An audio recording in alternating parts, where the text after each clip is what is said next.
when I stepped foot in Green Bay, I was already failing. And it had nothing to do with Green Bay. It had to do with me, because I had already kind of replaced like steroid use with started to abuse opiates and started to indulge more in alcohol.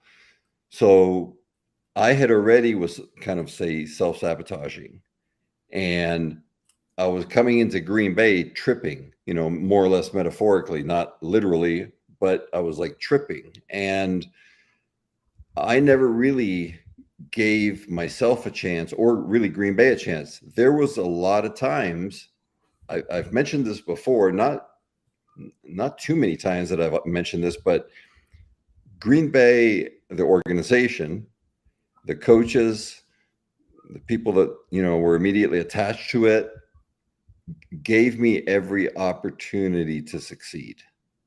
Wow. They went, there were times when I look back, once my head cleared up after I got sober years later, there were times I looked back and I was like, man, like, this guy, this coach went out of his way to have a sit down talk with me that wasn't like a scolding talk. It was like hey, what's going on? Like, are you okay? Like a human talk. Wow. And so, it's like they were salt of the earth people. And then, the fan, how do you not mention the fans too? The fans were, as much as fans are fans, they were still forgiving to a degree. You know what I'm saying? And It's like, maybe if they started to indulge more in alcohol, they didn't become as forgiving, right?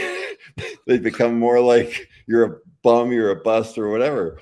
But I was given plenty of opportunities, and there was plenty of chances,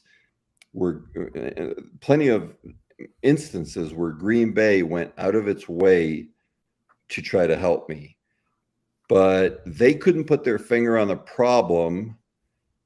And I knew what the problem was. Gotcha. It was the chemicals. And everybody, including the media, was so wrapped up into the steroid part. I was like, this is, I'm thinking to myself at that time, this is fantastic. Everybody's distracted by the steroids. I don't have to worry about testing positive for steroids because I'm not taking them. And nobody can, because they're so distracted and focused on this, nobody sees all this opiate abuse. I didn't even think about that. That right? Makes so much sense. Yeah. So at that time, I'm thinking, boy, this is great. Right. But little do you know, it's like, well, the biggest loser is me. You're the one sabotaging yourself. You're the one not living up to, even the status quo of what you should be putting out for this organization and this community and these fans. Yeah. And I don't want to, if you're uncomfortable talking about this, it's totally cool. You just say, hey, let's not touch on it. But one of the things I've heard from several players, I've got a friend too that played in the early 2000s, actually for the Patriots. He was an undrafted free agent, kind of an edge hybrid defender, went to camp with them, went on to 2 other teams. And I've heard this from other people on podcasts and former players were like, you would walk in the locker room.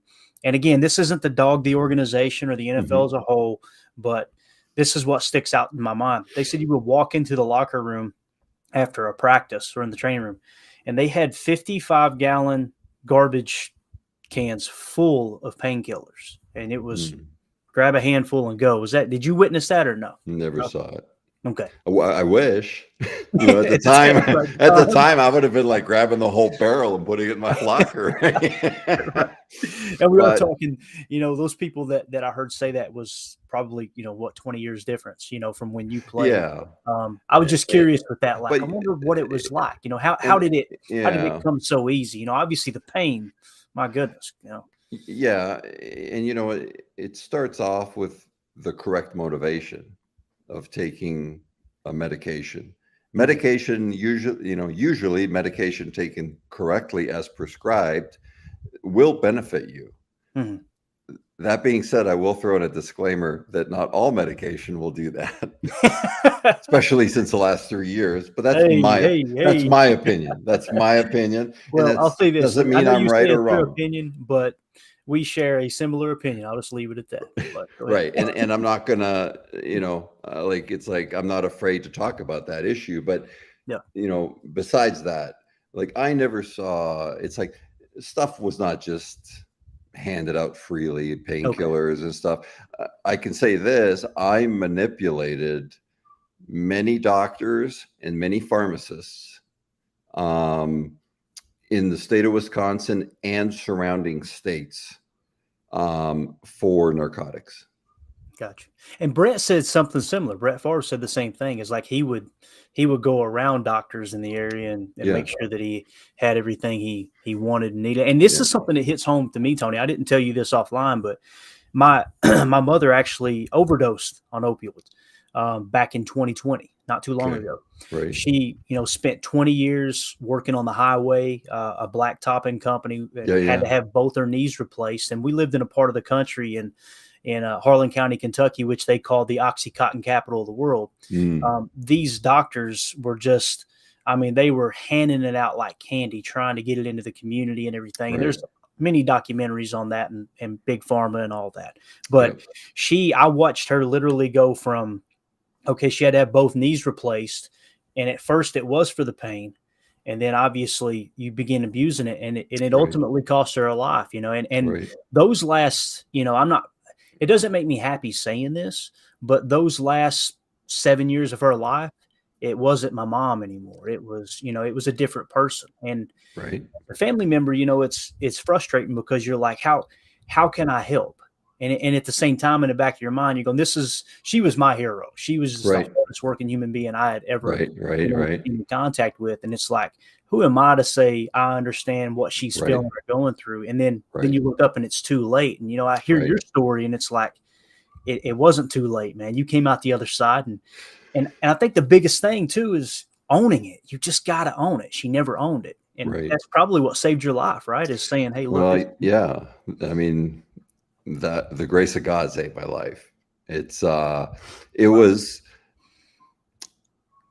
when I had so many, like I said, Green Bay people, and then people in Michigan that, when I lived in Traverse City, Michigan, after Green Bay, there was so many people tried to help me, but until the pain became overwhelming, and I want to say more emotional pain than physical pain, but when that pain became so overwhelming that why am I on such a 7-8 year losing streak?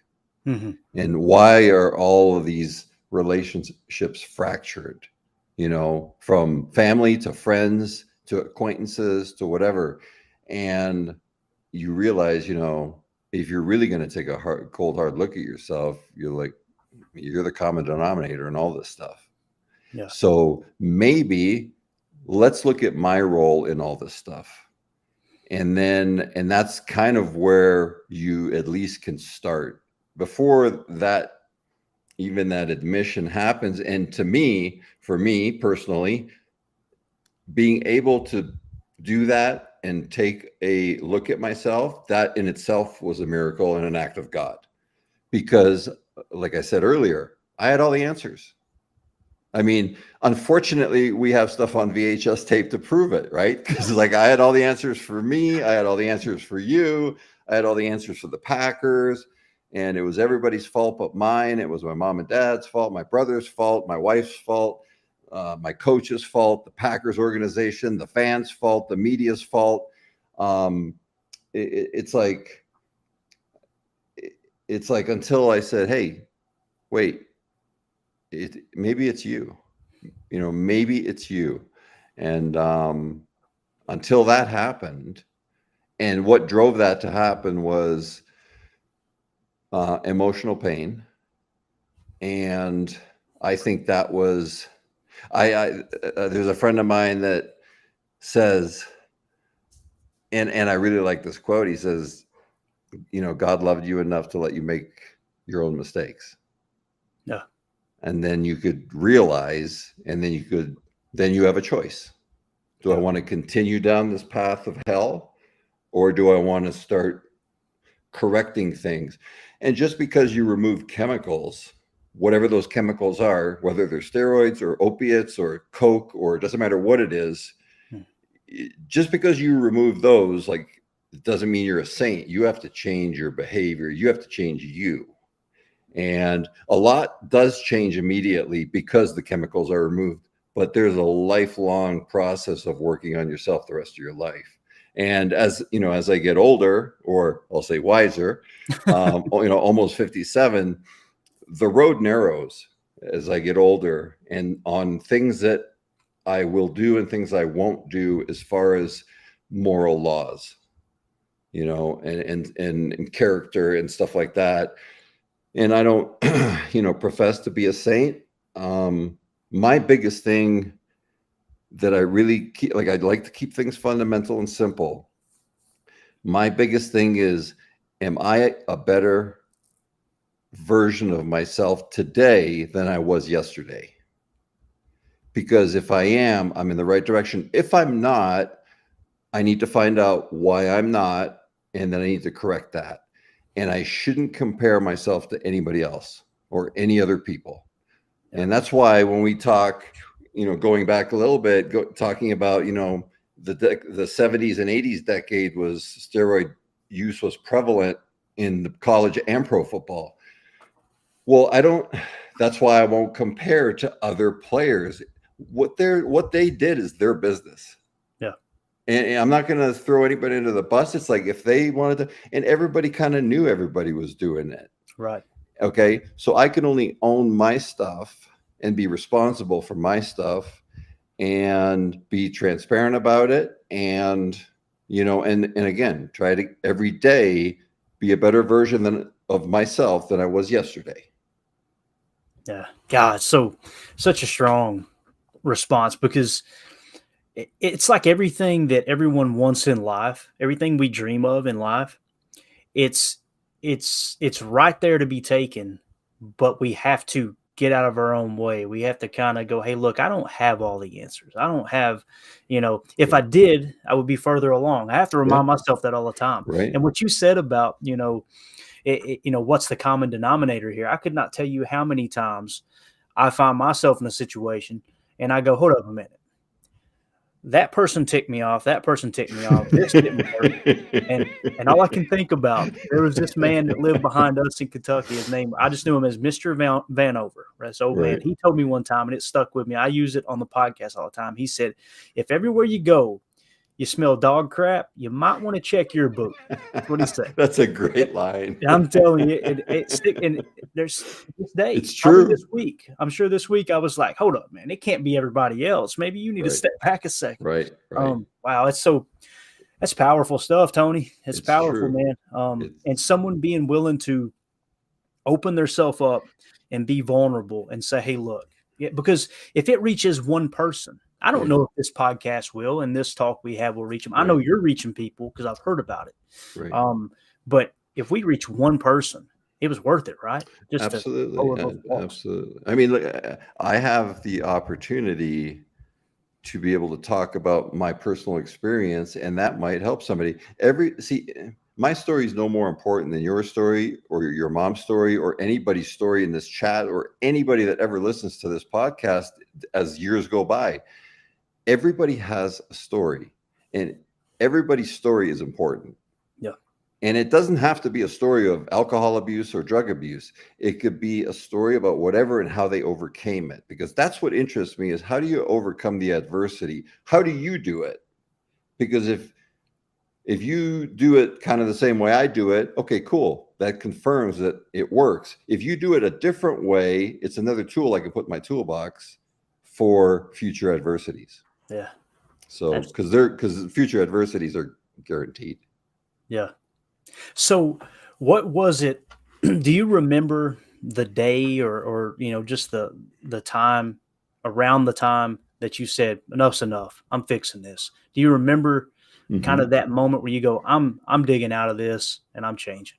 Yeah, it was in Traverse City, Michigan, and a very good friend of mine had a talk with me, and I didn't think he knew that I was abusing opiates as much as I was, but he had found out that I was, and he was a dear friend, and I mean, he still is a friend, even though geographically we're so far away, we don't communicate very much. But he had said to me, look, I wish I could say that he said something profound, and he did obviously say something profound, but he said the same thing that 500 people have said to me in the 5 years prior. If you don't change what you're doing, you're going to die. And he's and one thing that kind of stuck out a little bit was, he says, you've been out of the league now for 3 years. And I was like, wait, I've been out of the league like 9 months. And I had actually been out of the league for 3 years. Wow. And I like literally went up. So you got to think, this is 1995. So I like went up to the wall where like you'd have a wall calendar, right? Which I don't even know if people use anymore. Right. But I'm looking at the date and the year, and I'll be like, oh my gosh, it has been it's 1995. And I got, booted out of Green Bay in 92 because, they didn't want to renew my contract. They wanted nothing to do with me, and I don't blame them. And I, and I was like, wow. And then I said, look, I've tried literally hundreds of different ways because I know that that's the problem. But I said, I can't, I just can't seem to kick it. And he had asked me, he's like, have you ever tried an inpatient treatment center? And I said, no, but I'm willing to try. And then I went back on my words right away. I said, you know what, give me 24 hours to think about treatment. Right. And, he's like, absolutely. And, when he left, I remember walking into the bathroom and looking myself in the mirror at my house, and I was disgusted with what I saw. I was disappointed.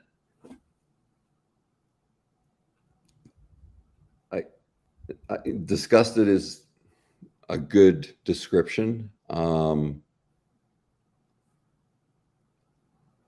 was like, what? It was kind of like I hated the person in the mirror. And I was like, right then and there, I knew. And he had only left an hour. And I was like, this was like, say 4 or 5 in the afternoon. And I said, in the morning, I'll give you an answer. And I still, and I just had one of those nights of a lot of contemplation and reflection on life. And not, I shouldn't say life, but just my experiences in the last, say, 5 or 10 years. And how did I get here from being, on top of the world in college to a fast off the cliff, right? And so a lot of like that self-evaluation, and then I called him the next day and I said, I'll do anything to get sober. I said, because I do not want to live in this hell. Like, I don't want to live in this misery again. And they didn't have the treatment center I went to wasn't just outside of Detroit, in Brighton, Michigan. And it was just called Brighton Hospital. And I think it's still there. But I had enough of my BS. I was sick and tired of myself and all of the BS that was coming out of my mouth. Wow. It's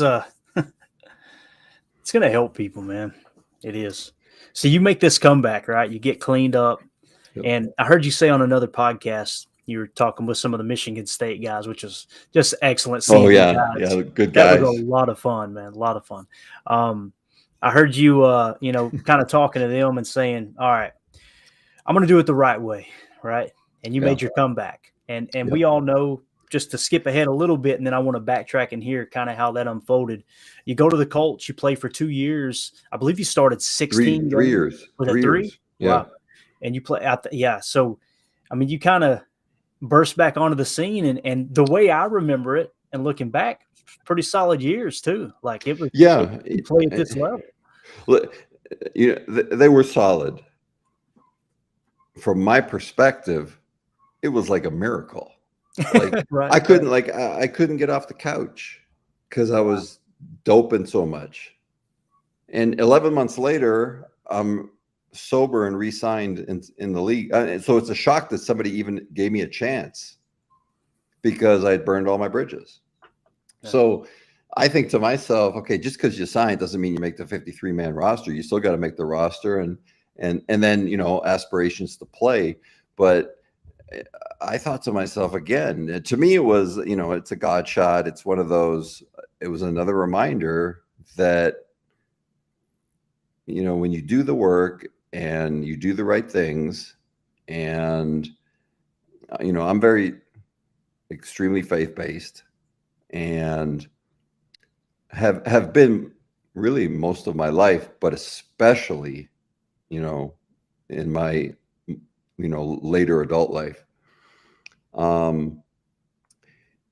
It's like, it's easy to say, God will take care of things, but you just can't sit around doing nothing. It's like you have to double and triple down on your works.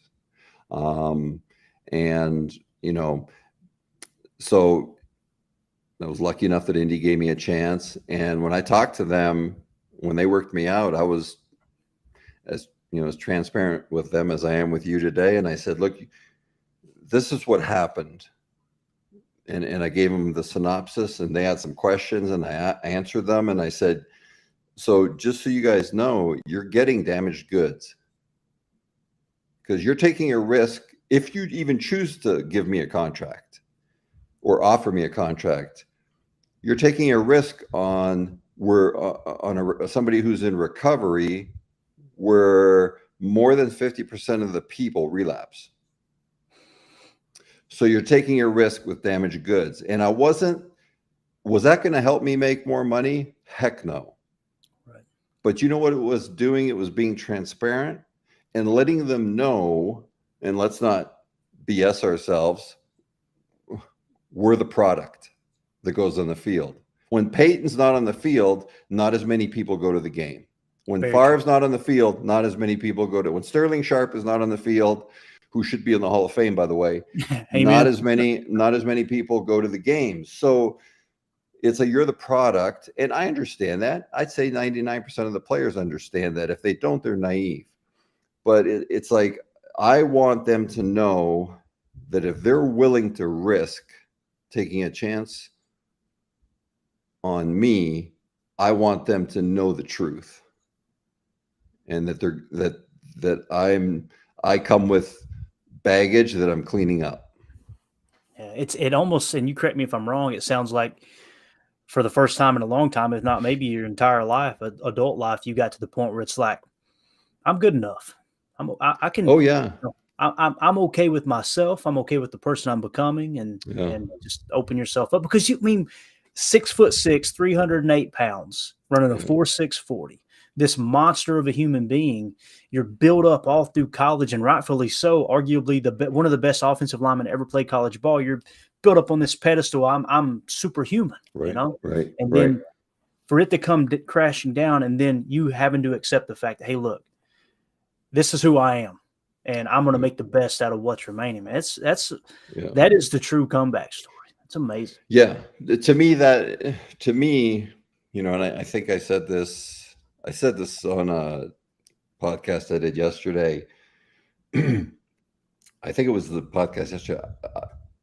I mean, as any athlete that has made it to a professional level in any sport, you're going to accumulate a lot of trophies and awards from high school throughout all the way up to pros. And if you're lucky enough in the pros, you get some awards. And I had, lots of stuff, right? I mean, and just in the last 3 years, I got rid of everything except one thing.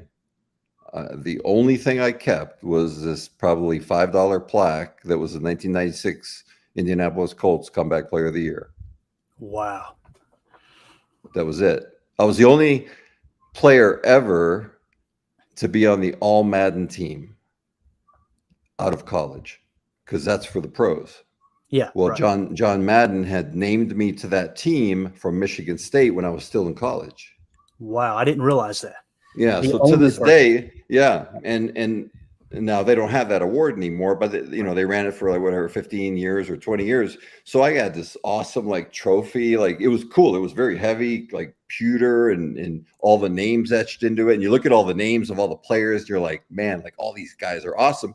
And you got that award from John Madden for being like nasty and tough, right. like Gritty, one of the blue collar, right? So that I always cherished that award is because it was given by a coach, right? And it was given to somebody who was in college, who wasn't even in the pros yet, and yet he was naming me. But it's time, and don't get me wrong, I still am proud of that. I appreciated that, but it didn't mean anything to me anymore. And it wasn't like it meant, like, I didn't feel like I didn't deserve it. I didn't feel like, well, I took steroids, so I don't deserve it. I didn't feel like that at all. I still don't feel like that. Right. It just didn't mean that much to me. I looked at everything I had, and the thing that meant most to me was probably one of the things that was physically least expensive. It was a little plaque that I was awarded after my first year in Indy for 1996 Comeback Player of the Year. And because that means more to me, the work that went into getting that, and my aspiration wasn't to get that. My aspiration was to slay the demons and prove to myself and basically make a quiet amends by playing the game right, keeping my mouth shut, not being an arrogant SOB, and just doing the right things. Just be a role model, be a leader, be the best you can be. Don't do it the way I know what not to do. Right. And don't do those things. So it gave me a lot of good direction, and I was lucky enough to get the opportunity because, like I said, that nobody had to offer me one. So, that was like that little plaque I keep, and it's not even on a wall. It's just in my closet, but I keep it because I don't want to get rid of it, because I think probably just because of the meaning behind it. Yeah. That was harder. It's harder to overcome a great adversity, or I should say it was harder to overcome that great adversity than it was to be the second player taken in the draft. Yeah. 3 times as hard. 5 times as hard, maybe. Yeah. Don't ever get rid of that.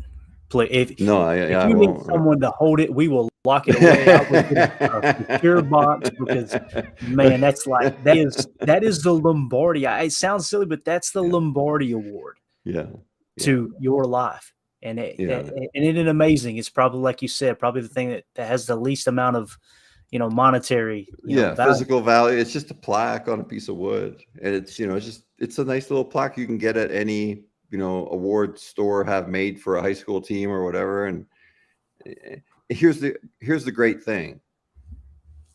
Everybody's capable of doing that. It doesn't have to be an NFL player. Capable in your own life of overcoming great adversity. I had great adversity. Everybody's got great adversity in their life. Unfortunately, mine was on the front page. Right. So, that's why maybe more people know. Okay. But everybody, your neighbor, at some point in life, everybody has great adversity. And that's when I think is a great time to look at yourself and ask yourself, okay, now I'm going to see what I'm made of. Now I'm going to see how much faith do I really have, because I can be all smiley and happy when the money's flowing and the kids are healthy and the relationships are right and everything's going well. It's easy to be happy then. It's when you're hit with adversity after adversity, and they don't all have to be mountains. They can just be speed bumps, some of them hills and some of them mountains. But how do you persevere that over time? And that's, when I find out that, who I am, what do I stand for? And I'm not perfect. I do fail, but I know that I can get over it. And I know I can move on. And I'm not perfect. I'm not perfect by any means. I have a lot of work to do, which gives me hope that I will live a longer life, right? Because there's so much work to still do and to become a better, I don't want to get all biblical, but a better child of God, right? It's like, I know that you say the word God around people and some people get weird, but it's like, you know what, if they're saying all these other terms, I'm not going to be ashamed of saying, Christ or my God either. Come on, man. So it's time for me, I am going to start being more vocal about it. Yeah. Because that inspires me to be more vocal about it, Tony. It does. Yeah. And the thing that bothers me is there's this picture that's painted of someone who is a Christian, someone who believes in God or has however you want to word it. There's 5,000 different ways that people, try to construct it now. And it's like it's way simpler than that. It's way simpler than that. But when you get to the point where it's, you know what, everything in society is telling us you've got to impress everyone. We've got all these filters on Instagram. We've got, social media, and everybody's trying to act like they're better than they are. And everyone's just so damn afraid to be the person that they are and accept others for who they are. That's how we all grow. We need more people talking like that. We need more people that, rather than being, hey, look, I'm attached to this political party or that political party or this faith, it's, what can I do to help the person next to me? What can it could be a smile. It could be encouragement. It could be money. It could be anything. But what can I do to make this place a little bit better than the way I found it? Exactly. And I think we can do it. I do. I end every show. I know. I know we can do it. I end every show with, let's go out and be the change that we want to see in the world. And I'm sure there's people that roll their eyes when they hear it, and that's okay. They've got the right to believe the way they want to believe. Absolutely. But I know this, when you're laying on that deathbed and you're drawing that last breath, I have a hard time believing I'm going to be sitting there going, I wish I'd have posted one more picture on social media. It's probably going to be, I let that person down. I wish I'd have done a little bit more. And at this moment, it's, how can we forgive ourselves and be a better human being to other people? That way, when it is all said and done, it's, hey, man, for lack of a better way of putting it, I left it all on the field, right? I fought the good fight. Exactly. And my thing now is I need to be more vocal about it. And I'm not worried about getting canceled, because you can't really cancel me from anything. It's like, I'm an entrepreneur, so it's like, you can go ahead, cancel whatever you want. I'm not big enough to cancel anymore. At one time maybe, but I've also been very careful with my speech, because I don't want to stir stuff up. Right. Yeah. But I also don't want stuff shoved in my face either. Absolutely. And the more, the thing that happened in 2020,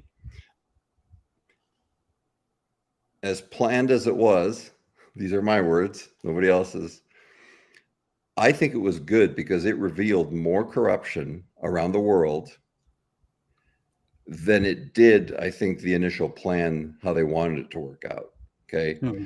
And that corruption being revealed made me kind of tilt my head and go, like, what is this? Like, what are these people saying, like, about this or about this topic? Or like, it's like they're saying, it's like I'm holding a remote up and I'm saying, okay, this is black. And they're saying, no, it's yellow.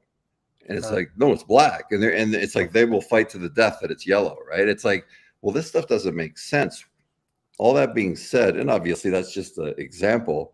Yeah. Seeing all these things, I started to see a lot of stuff that was not so much left or right, or my opinion or against your opinion. I was starting to see way more good versus evil. Yeah. And that drove me back to the Bible for me, because now I was like, okay, now I'm going to study the Bible instead of just reading it. I'm going to study it. And, that will take the rest of my life, but it brings it back to fundamentals and the moral laws for me. And it's like, yeah, these are the things that I'm in line with. Do I have a lot of work to do? Absolutely. We all do. Yeah. But it's that for me is a foundation. Now, when you start stepping on that foundation, I'm going to start standing up for it. Absolutely. Yeah. You knock on that door, we got to answer it. Got to answer it. Yeah. And, the thing that drives me crazy is if you took someone who is on this side extreme and someone on this side that was extreme, and you removed all the talking heads, all the mouthpieces, all of the quote unquote data, all the facts and all that, and you sat down in a room and said, what do you want your life to be like and your country to be like? I guarantee you, Tony, you're going to come away going, I understand their point, but they've got us so divided that you can't even have that conversation. And, I mean, you nailed it. It's true. What you said is 100% true. We are way more in common with our neighbors than higher authorities want us to think we are. Absolutely. They're in the business. It seems like they're in the business of division. Right. And it's like, wait a second, why am I not seeing this division? Because 99% of the people I encounter are fairly rational and level-headed and friendly.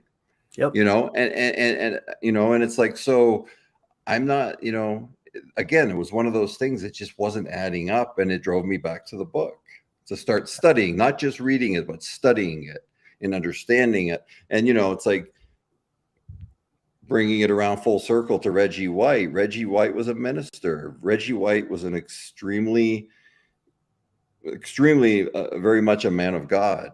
Yeah. And he played like that. And, I played against him 3 times. And, the guy was like a complete package of a human being, not just a football player. He didn't talk smack. He was just an unbelievable human being. And, first time he just ragdolled me to death. Second time I played against him, he still dominated, but I played way better. But you're comparing to something when you got ragdolled. So, it's like, okay, well, I played better. I didn't get as ragdolled. And then the third time I played against him, I was in Indy and he was in Green Bay. He was on the latter part of his career. And I would say it was pretty much like a neutral. Yeah. But he was in the latter part of his career, and he was still one of the top 3 defensive ends in the league. And I thought to myself, like, that just shows you, hitting Reggie and playing against Reggie was like playing against concrete, and everybody else was drywall. See, that's exactly what Mike Wall said. He worded it different, but he said, when you hit Reggie, it was like, that's immovable. Like, that's wow. That is wild. And with Mike, that's a guy that went to the Naval Academy. Absolutely. You guys have a lot in common. He said he absolutely loved working out. He said, I think I loved the conditional aspect as much, if not more, than the game. I just loved that whole, challenge. And his whole, as far as a human being and a man of character, he was as great a man of character as he was a football player on the football field. Yeah. I mean, if I would say, look, aspire to be like this kind of a man, I would point to a Reggie White. Yeah.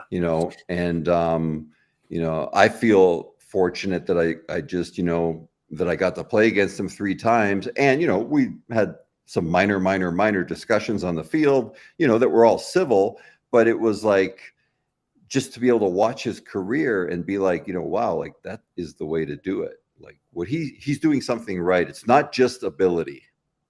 It's not just physical ability. He's got something else going on too, that he's harnessed with that ability. And, broke my heart when I heard him the day he passed. It really broke my heart. And I didn't think it would affect me as much as it did. Wow. Because it's not like a guy that I would call or maybe 2 minutes of full conversation with him over a 3 or 4 year period, but the impact he left just by the things he said, and more so by how he lived his life. Yeah. I was lucky enough to be in Lambeau when they retired his number, and the night before, I get it mixed up. It was either Friday night or Saturday night before. I'm pretty sure it was Friday night before. I got to meet his wife and one of his sons. I think he had multiple kids, but it was, I believe, his oldest son. Man, just amazing people. And her, just that same joy that you've seen on Reggie's face when he was not doing the hump move and throwing people across the field. You could see it in her eyes, and it was just like, wow. It just, and still a woman of faith, even though she had lost Reggie. And I'll be real, when he passed, the first thing that went through my mind was what happened, and then the second thing was, well, what a reward he had waiting on him for the human being he was. I mean, seriously, I mean, it is. It's an incredible human being. Well, you've been extremely generous with your time, and I'll tell you, Tony, we appreciate it. I want to end it with this. There's been a ton of comments here tonight that have rolled through that said, we got to get him back to Green Bay. We got to get him in Lambeau. Have you been back? Have you went back to Lambeau? It's interesting. I have not been back since 92 or 93. So that's, almost 30 years. God. So, like when I look at the stadium, like when they're on primetime football, and I'm like that thing just looks awesome. It's like the field's the same though. Right. And it's like, and I know that feeling in that stadium, and it's like, and it's like, it's on. I'm kind of like, you know what? I have a feeling when the time is right, I'll come back. But I can't be also, too, nonchalant about it. It's like, I have to do some actions, and I have to come back and just, revisit that and see all the changes. And I mean, I remember it's like funny things you remember, the paper mills, right? It's like, it's funny. Like, why do I remember the paper mills? Because they were huge. I mean, they were all around the world at Fort Howard, and so I don't even know if Fort Howard's still in business. I don't know if they lead the world industry in paper still, but I remember going to restrooms, doesn't matter where you were, you'd see Fort Howard like imprinted on the metal thing. And, I was like, Green Bay has made a stamp for itself. Right. Yeah. But yeah, I got to get back. Yeah. How about this? And there's plenty of time to plan, but the draft is going to be in Green Bay in 2025. What if we get Tony Mandarich back in the house for the 2025 NFL draft? Can we make that happen? There's no reason why it can't happen. Yeah, let's do that. I would be willing. I'm going to go ahead and start the campaign, and Ryan, who founded Packernet Podcast, who we're doing this podcast for, I know he'll back it as well. We need to make this happen, because I'm telling you, I know this isn't your style, but I'm going to say it, and this is my opinion. This isn't Tony's. Everything I've seen in the media, for the most part, other than the E60 where they did and actually heard your side of the story, it's bust, selfish, all these things. People need to hear how this story ended, and it not ended, but that chapter closed, which opened up this whole new opportunity of making a difference in this crazy little world, man. We're gonna make it happen. I'm holding you to it, Tony. We're going to the draft in 2025. All right, what a great place to have a draft. Yeah, that's what we said, man. Could you imagine the brat smell that we talked about? I might gain 10 pounds on that trip. Tony, thank you so much, man. My pleasure, man. Anything else you got that you want to share before we wrap up? No, I just, I appreciate you inviting me onto the podcast, and I didn't come on here with any motivation to clear my name or anything. It's like, what you see is what you get. It's like, yeah, we know. I mean, a lot of people know the story, and some people don't. And it's like, I don't feel compelled to make sure they know the rest of the story, but it's kind of like, it will help people. It helps me, because when I talk to people and they're like, all I knew was that first part, because, media doesn't like to cover good stuff. It's like they like to, headlines are the adversities, and I'm not blaming them or anything. It's just, but it's like, yeah, there's different parts of the story, and Green Bay is always, like, when I say Green Bay, I mean the fans, the organization, the city. they were always good to me. There were times that they were down on me, but 99% of my experience in Green Bay, the people were good to me, and I'll, it's something I'll never forget. So and so God bless them all, and I look forward to coming back to revisit. Awesome. We're going to make it happen. Tony, thank you so much for your time. Thanks to everybody in the chat. Again, this I heard that. I want to give credit to those guys on the Michigan State podcast, because I would not have invited you on just out of the fact of I don't want to put him in a spot to where this turns negative for him. And then when I heard you tell your story, I'm like, oh my goodness, this is going to help somebody. This is going to help people, because we get this picture painted that, just like we said with social media and everything else, that everybody's all hunky-dory and everything's perfect. It don't have to be perfect. It don't matter where you're at. You can say right now, I'm drawing a line in the concrete. Hey, things are changing. And then to be able to just take it and flip it and help other people we're only here for a limited amount of time, right? So let's see if we can make a good mess while we're here, right? Yep. And everybody can do it. Everybody can do it. Love it. Tony, thank you so much for your time. Guys, we're going to get out of here. We really appreciate everybody hanging out with us. As always, let's go out and be the change we want to see in the world, and go Pack Go.